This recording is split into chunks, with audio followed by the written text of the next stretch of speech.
Morning. I'd like to read from Srimad Bhagavad Gita as it is, translation and commentary by His Divine Grace A.C. Bhaktivedanta Swami Prabhupada. Chapter 10, text 37, for which purpose it would be helpful to have a copy in front of me, as I didn't yet memorize the whole of the Bhagavad Gita as it is, and I don't have a periscopic vision that I can read it when it's somewhere else. Where's the book?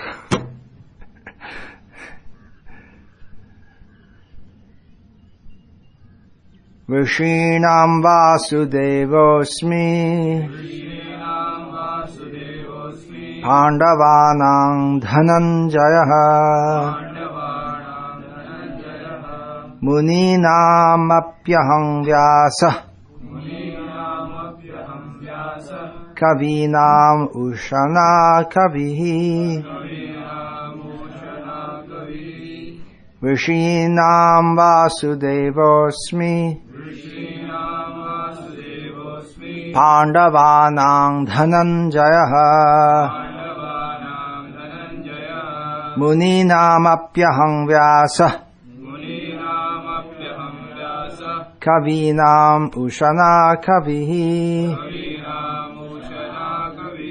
Vrishinam Vasudevosmi Pandavanam Dhananjaya Muninam Apyaham Vyasa Kavinam Ushana Kavihi Vrishinam Vasudevosmi Pandavanam Dhananjaya Muninam Apyaham Vyasa Kavinam Ushana Kavihi. Of the descendants of Vishnu, I am Vasudeva, and of the Pandavas, I am Arjuna. Of the sages, I am Vyasa, and among great thinkers, I am Ushana. Purport: Krishna is the original Supreme Personality of Godhead, and Baladev is Krishna's immediate expansion. Both Lord Krishna and Baladev appeared as sons of Vasudev, so both of them may be called Vasudev.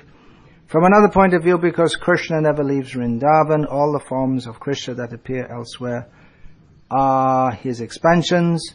Vasudev is Krishna's immediate expansion, so Vasudev is not different from Krishna. It is to be understood that the Vasudev referred to in this verse of Bhagavad Gita is Baladev, or Balaram, because he is the original source of all incarnations, and thus he is the sole source of Vasudev. The immediate expansions of the Lord are called Svangsha, personal expansions, and there are also expansions called Vibhinangsha, separated expansions. Amongst the sons of Pandu, Arjuna is famous as Dhananjaya. He is the best of men and therefore represents Krishna. Among the Munis, or learned men conversed in Vedic knowledge, Vyasa is the greatest because he explained Vedic knowledge in many different ways for the understanding of the common mass of people in this age of Kali. And Vyasa is also known as an incarnation of Krishna. Therefore, Vyasa also represents Krishna. Kavis are those who are capable of thinking thoroughly on any subject matter. Among the Kavis, Ushana Shukracharya was the spiritual master of the demons. He was an extremely intelligent and far-seeing politician. Thus, Shukracharya is another representative of the opulence of Krishna. Vrishinam Vasudevosmi Pandavanam Dhananjaya Muninam Apyaham Vyasa Kavinam Ushana Kavihi. Of the descendants of Vishnu, I am Vasudeva, and of the Pandavas, I am Arjuna. Of the sages, I am Vyasa, and among great thinkers, I am Ushana. As in most of these verses in this section of Bhagavad Gita, Lord Krishna states 4 phenomena that represent himself. in as being the best of a particular category. I'm particularly going to speak about one of them in this verse today, Kavinam Ushana Kavihi.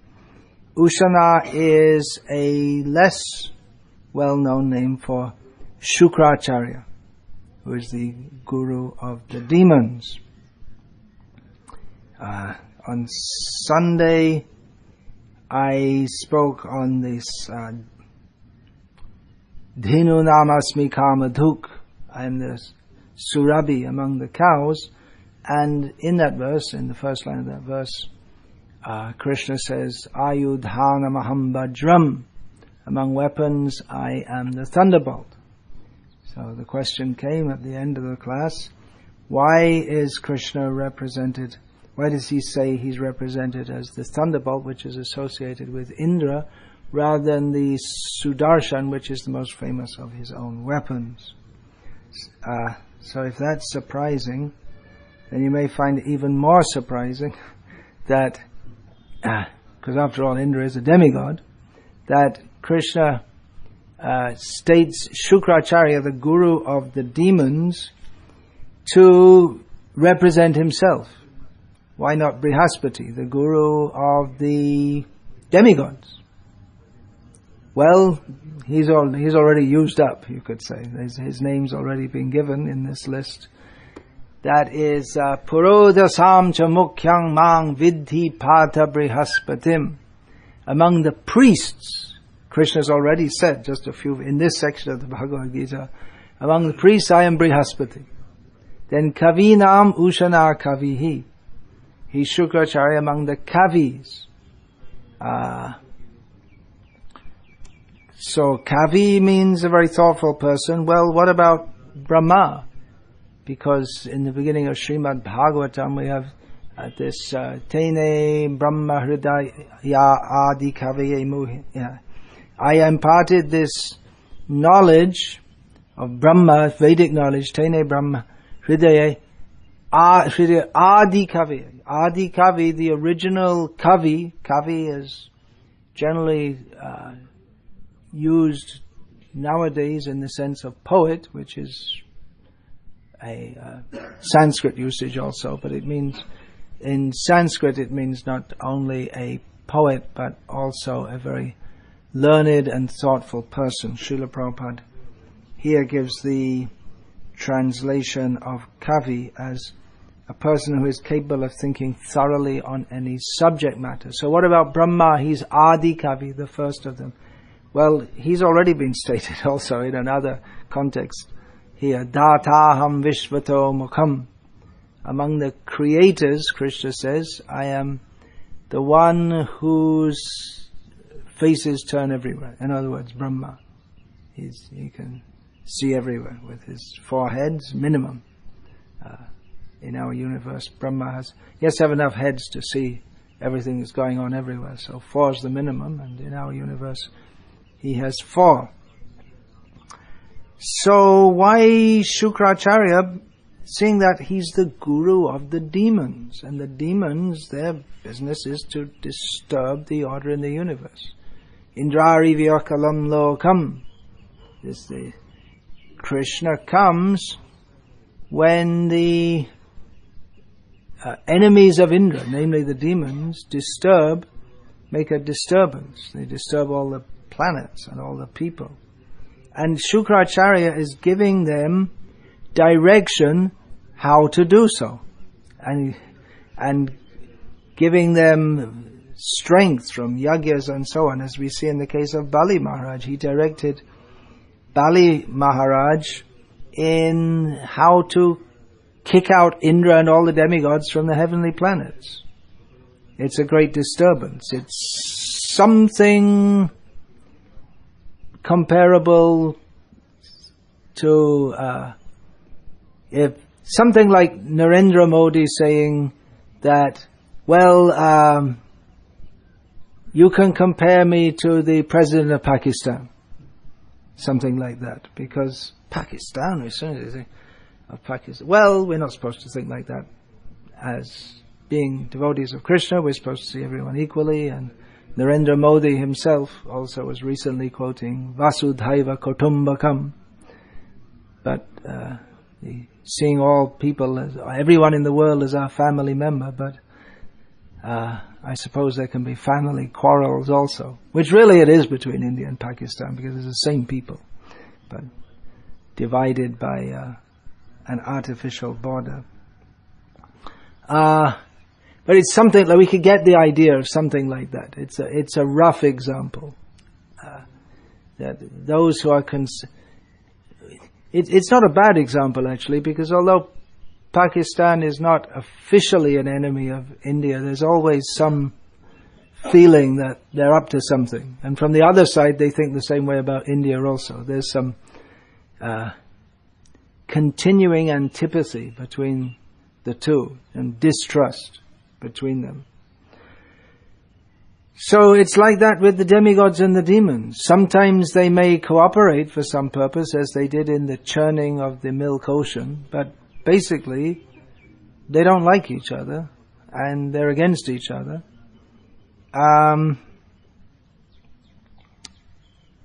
Also, Shukracharya is the father of Shanda and Amarka, who were the demoniac teachers of Prahlad, appointed by Hiranyakashipu to instruct Prahlad how to be a good demon, if there's any such thing as a good demon.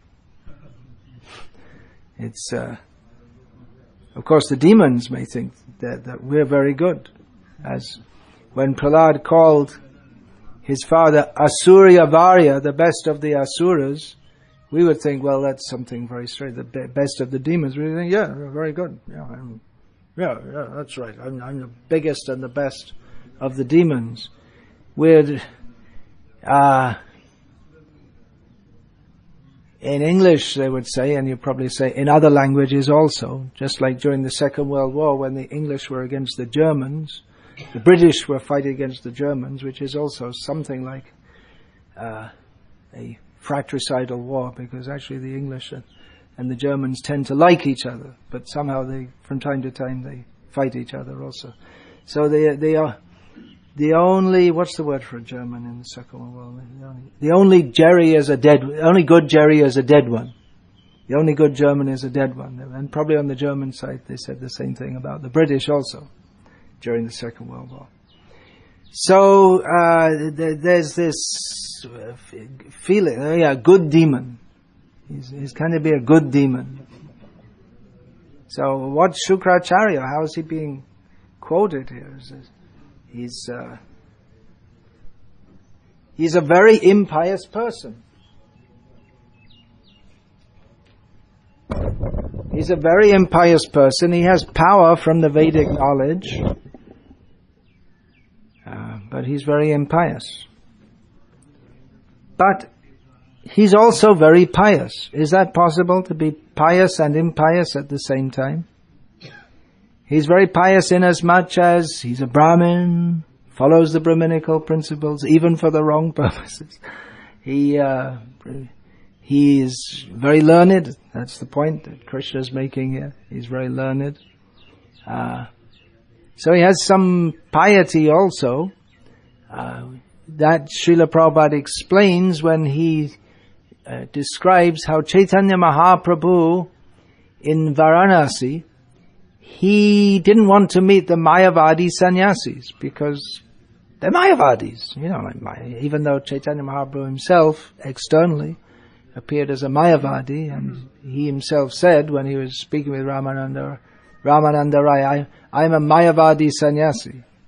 And some people quote that to say actually he's a Mayavadi.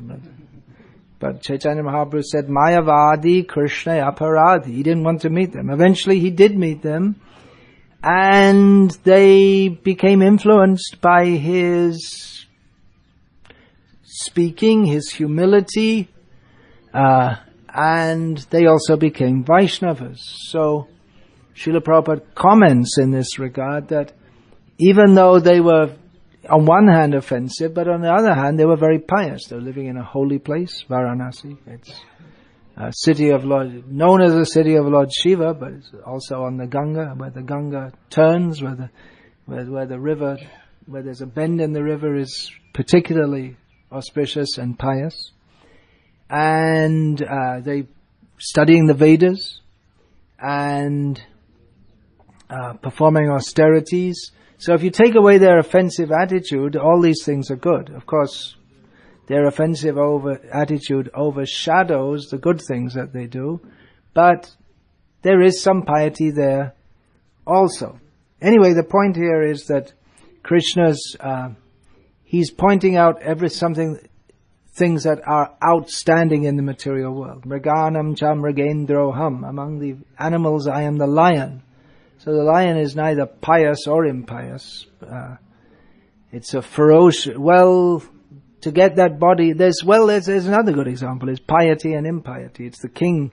He's a king. You want to be a king? Well, maybe you can be the king of the jungle. The king of the animals. So the lion has some nobility, is associated with aristocracy. The lion is very powerful. The lion is a beautiful creature as compared, for instance, to a rhinoceros or a crocodile, which are not beautiful creatures. So there's something there about the lion which is pious, but to get an animal birth is generally impious and a very ferocious creature. Although you can make friends with them also. Some humans have lions as pets. Instead of having a pet dog, you can have a pet lion. You probably guard your house better than a dog, but costs more to feed also. Anyway, I'm not recommending it here. Probably chase the dogs away. At least the lions don't bark at night. But they're raw. Well, that's much more strong. So, Krishna, Mriganam cha mrigendroham. Krishna says, among the animals, I am the king of the animals, namely, that's understood to be the lion, not the jackal or the chimpanzee. The chimpanzee has no regal qualities whatsoever, just the opposite. Chimpanzee couldn't, even if you dressed up a chimpanzee to look like a king, it would still look like a chimpanzee and act like a chimpanzee, and there's this most frivolous creature. So, Shukracharya, he is pious in some sense, and he actually understands the philosophy of Krishna consciousness in some ways. Just like sometimes you can meet a Mayavadi Pandit, and he can explain to you probably better than a lot of our devotees about the Vaishnava philosophy. He can tell you, but he doesn't believe in it, but he can explain it very well. He knows it very well. There are such scholars even now in India. Here's a extractor from Srimad Bhagavatam, Shukracharya, who told Bali, don't surrender to Vishnu. Don't give your sarvasvang vishnave dattva murho vartishyate katam. You fool, if you give everything to Vishnu, how will you maintain yourself? You're saying, how will you maintain me too? Because I'm living on your largesse. That was also the conflict between Sharmishta and Devayani. Devayani, the daughter of Shukracharya. And when Devayani accidentally took Sharmishta's clothing, and Sharmishta, who was the daughter of the king, said that, you're like dogs. We maintain you. You Brahmins, you think you're so great. And they were arguing and fighting with each other like this. Over nothing, actually. So, Shukra, who had told Bali not to surrender to Vishnu, and Vishnu had just blinded him in one eye. That doesn't come in the Bhagavatam, that comes elsewhere. That's how, when giving something in charity, to wrap it all up, to confirm it in Vedic culture, then water has to be poured out from the water pot. Like in the wedding, the boy and girl, their hand is joined together and some water is poured on, and all this confirmed. So in the spout of the water pot, Shukra, he entered as some insect, and Vishnu, Vamana, took a sharp straw and pierced that, which pierced Shukracharya's eye. So he's a one-eyed Kavi. Or he has two eyes, but one of them doesn't work. So he was guru of the demons, and not the best kind of person, you might say. But anyway, after all this, when Bali Maharaj had become tied up and the victory of the demigods was clear, the leader of the demons was tied up, and the demons started to attack the demigods and Vishnu, but Bali told them, don't, you won't be able to be successful. And some of the demons got killed also. So at this point, Shukracharya said, my Lord, you are the enjoyer and lawgiver in all performances of sacrifice, and you are the Yajna Purusha, the person to whom all sacrifices are offered. If one has fully satisfied you, where is the chance of discrepancies or faults in his performance of sacrifice? There may be discrepancies in pronouncing the mantras and observing the regulative principles, and, moreover, there may be discrepancies in regard to time, place, person and paraphernalia, but when your Lordship's holy name is chanted, everything becomes faultless. This is Chaitanya Mahaprabhu's philosophy. Lord Vishnu, I must nonetheless act in obedience to your order, because obeying your order is most auspicious and is the first duty of everyone. This is the same Shukracharya who's just been telling Bali Maharaj not to follow Vamana's order. But he knows the philosophy, but he's the guru of the demons, so he instructs them accordingly. Shukdev Goswami continued, in this way the most powerful Shukracharya accepted the order of the Supreme Personality of Godhead with full respect. Along with the best brahmanas, he began to compensate for the discrepancies in the sacrifice performed by Bali Maharaj. So Shukracharya knew the philosophy properly, but he wasn't practicing it. But he is a great personality mentioned in Shastra repeatedly. And Krishna equates himself with him, so he's a great personality, no doubt. So what would you do if you saw Shukracharya? What would you do? Well, we should offer obeisance. We wouldn't take instruction from him. He might offer obeisance from a distance. Don't want to go too close. But we can respect him. He's a great personality, no doubt. In the modern age, there are still some smarta brahmanas. You could say he's like a smarta brahmana, something like that, who follow the Vedic regulative principles as much as anyone can in the present time. And in many ways they're better than ordinary materialists. Quite a few are here in Tamil Nadu, being graduates of the school in Kanchi, run by the Kanchi Kamakshi Kamapirta. What is it? Kamakshi? Kamapirta Matam. Kamakoti Matam. Yeah. The absolutely Mayavadi, Advaitavadi school. But they teach them to chant the Vedic mantras and perform yagyas and although Vaishnavas, mostly here in Tamil Nadu, the Vaishnavas are followers of Ramanujacharya, and they're completely against worship of Shiva. But the Smartas, they worship Shiva principally, but they also worship Vishnu. They're not against worship of Vishnu. The Madhvas, they also worship Vishnu principally, and they also worship Shiva and different demigods also. Although they understand that Vishnu is Sarvotama, the topmost. So they're not, the Smartas, they're not indisposed to Vishnu worship, but they have their own understanding of it, which is wrong. because they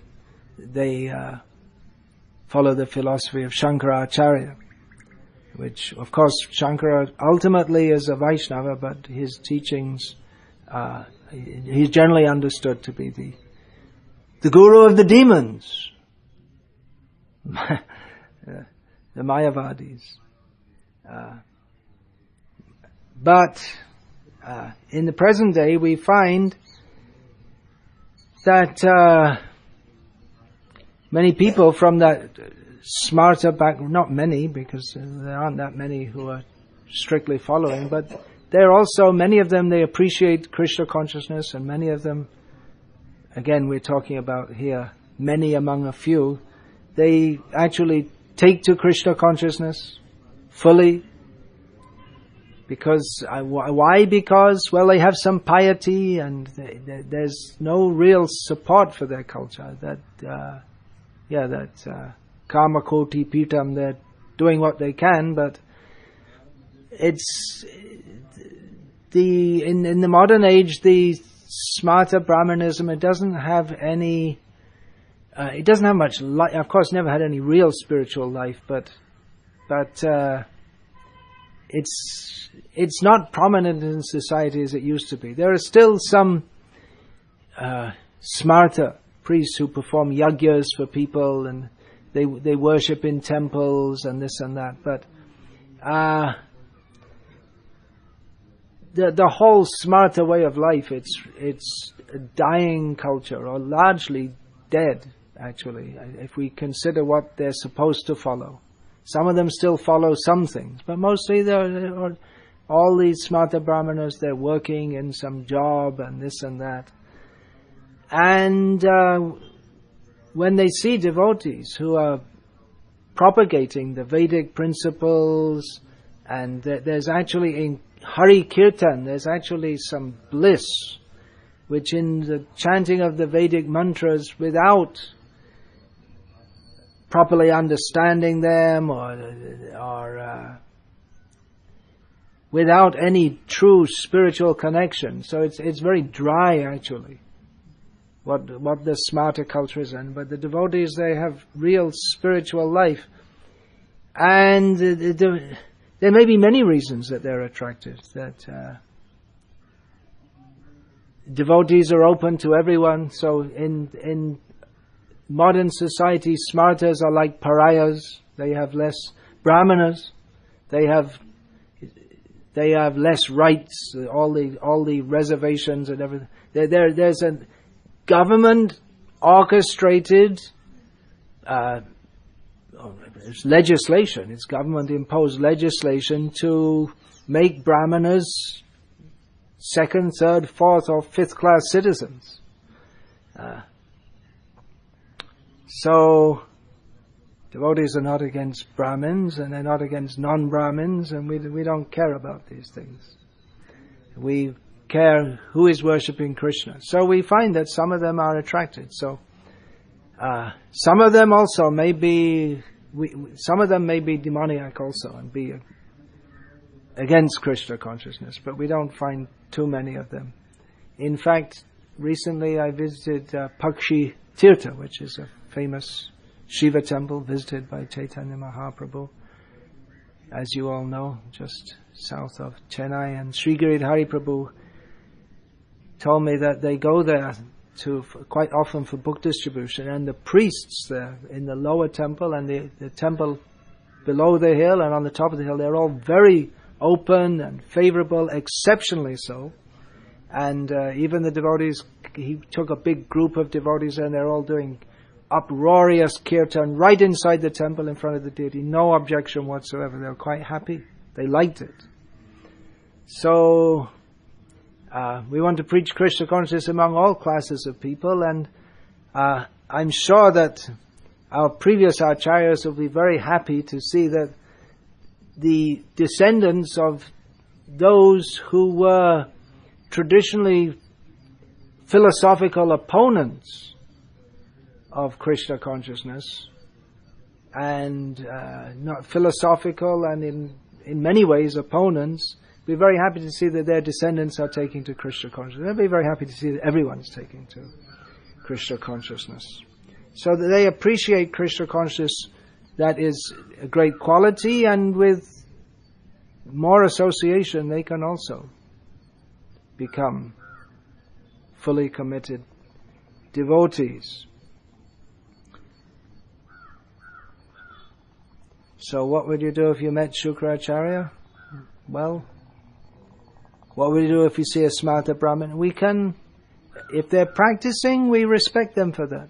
Even though their philosophy we don't accept, that Shiva is supreme. But the fact that they are following some pure principles, even now, we should respect that. What would you do if you met Krishna? Well, bow down for sure. Maybe from a distance also, as feeling ourselves to be impure and not capable, not fit to go close to Krishna. But we are always seeing Krishna. In this chapter, Krishna gives directions on how to see Him within this material world. Prabhasmi Shashi Surya Yoho, that's actually in a different chapter. But it's the same theme. Krishna is the light of the sun and the moon. So we can't see without light, so we see by the sunlight or the moonlight, and maybe by some flashlight also, or some deepam. But the main sources of light are the sun and the moon. So we see Krishna. Remember Krishna. We can always see Krishna. He invites us in Bhagavad Gita to meet us, that we can meet Him personally. So we have to prepare for that. We shouldn't be satisfied just seeing Krishna as the light of the sun and the moon, but Krishna is inviting us to personally meet Him and to become very dear to Him more than Shukracharya. Shukracharya is a respected person, but he's not known for bhakti. But Krishna will extend His full mercy to anyone, even if they're not a great kavi or great learned person like Shukracharya. If they have bhakti, then Krishna, He reciprocates. So, any question about this, please?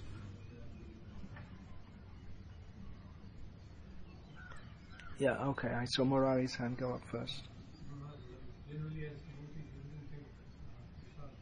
Generally as devotees.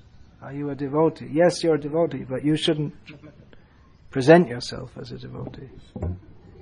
Prasad in demigod temples. Frequently asked question. We can take it, but we can accept it, but we may not. We take it outside and give it to the birds or something like that. That's what I usually do. Chaitanya Mahaprabhu travelled all over South India, and he went to many demigod temples, as is mentioned in Sri Chaitanya Charitamrita. We don't find that any incident of him rejecting prasadam. Of course, he may have done, but we don't know about that. So, we may accept it as a formality like that. Charanamrita we can accept. That's coming from the lotus feet of a Vaishnava, but the food which is offered without it being offered to Krishna, that we should not accept. And offered in the wrong mood also. Wrong understanding.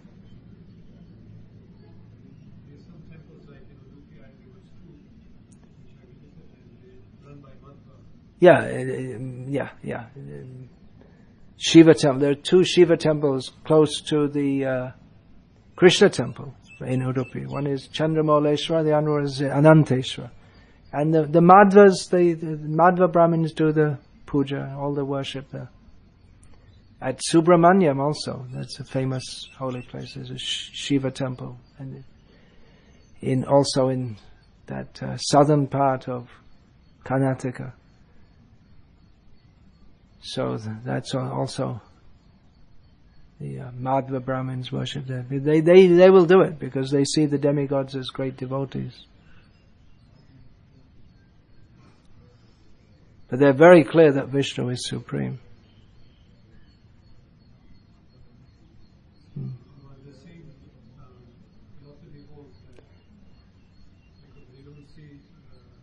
I suppose we could take prasad in a Shiva temple which is worshipped by Madhvas, because they'll do Vishnu puja first before they do Shiva puja.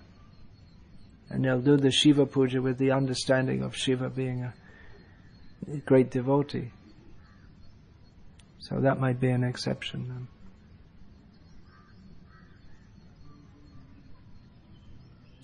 Yeah, then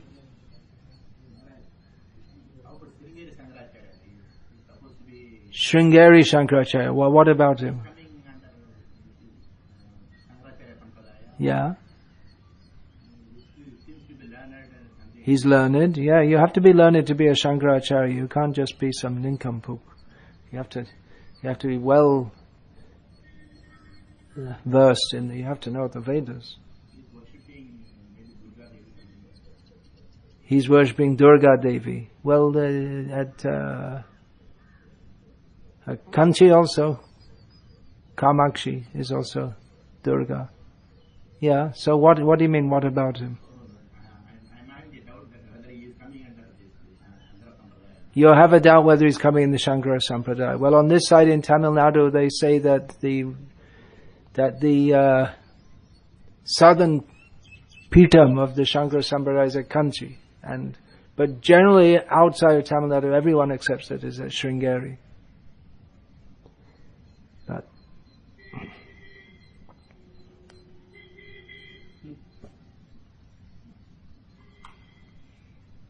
they're also brahmacharis, these Shankaracharyas, lifelong.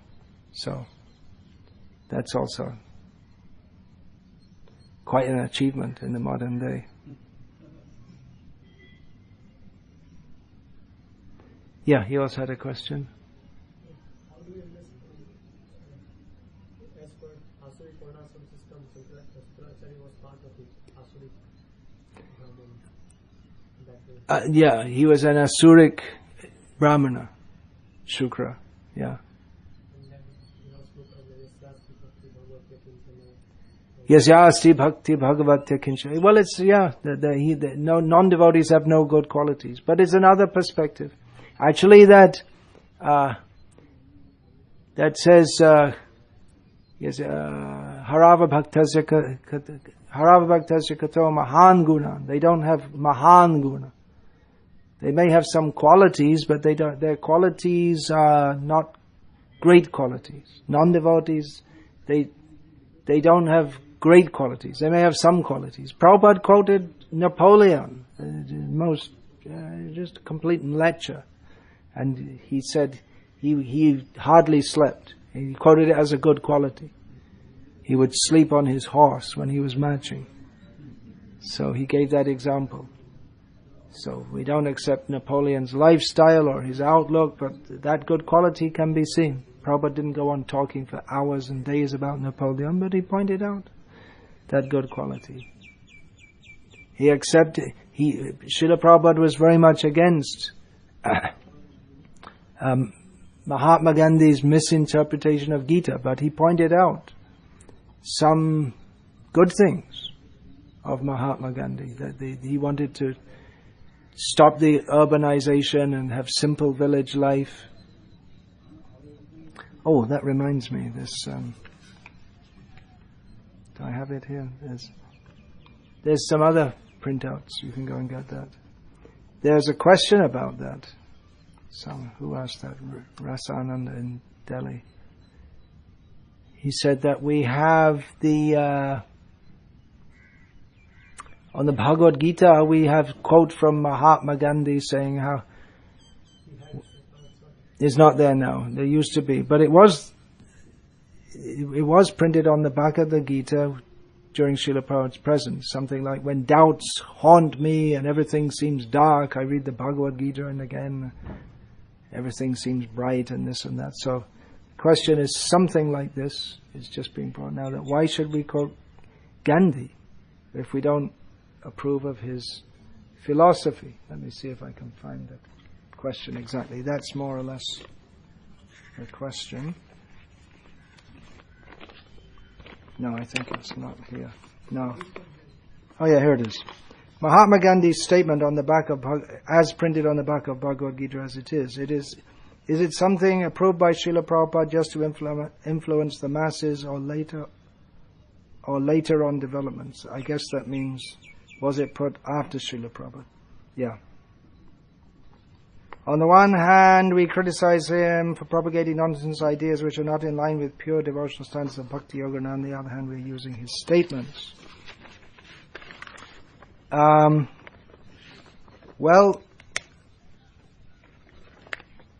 I don't have it printed out here, so I'll have to paraphrase it, but there is a letter from Srila Prabhupada when he's talking about Alan Watts and maybe others. Alan Watts was famous in America among hippies and others in the 1960s as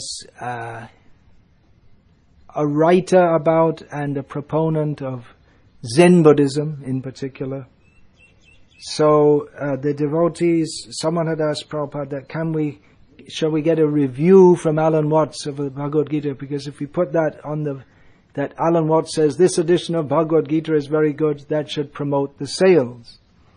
And Prabhupada wrote back that, yeah, if you think you'll promote the sales, that's okay, or whatever. We don't care whatever their nonsense philosophy is, but if it'll promote the sales, okay. And actually Alan Watts was asked to write a review and he wrote something very offensive, so that wasn't printed.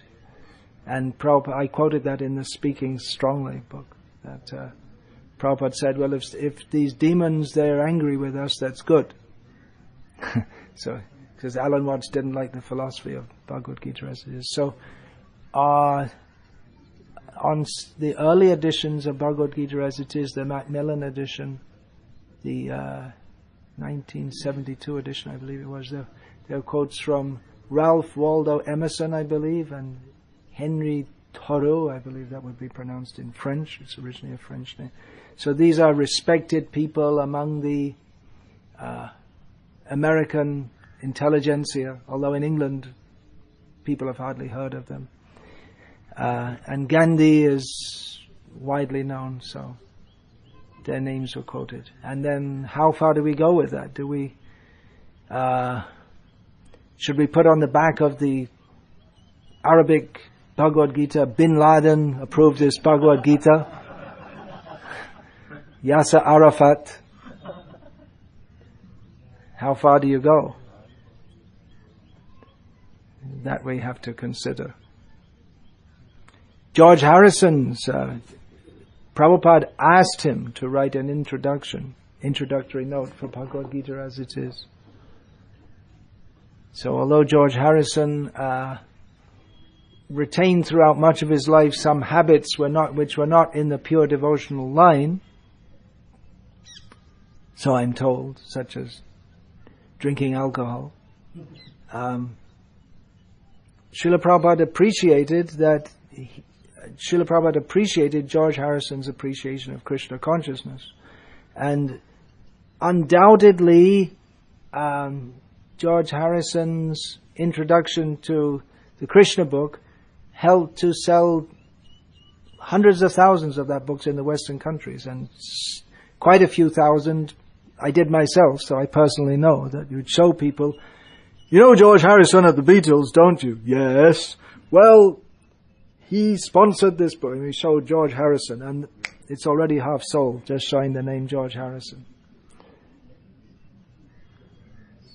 So, we don't, but actually he wrote very nicely, with a little help from Shyamasundar Prabhu. How far do you go? Do we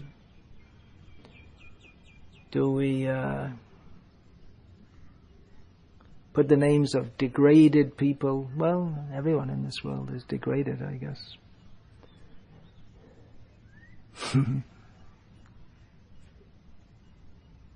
So yes, Srila Prabhupada approved. I'm not sure exactly if he approved of having Gandhi, but if he approved of having Alan Watts review, then presumably he wouldn't disapprove of Gandhi's, because Gandhi was definitely much better in many ways than Alan Watts.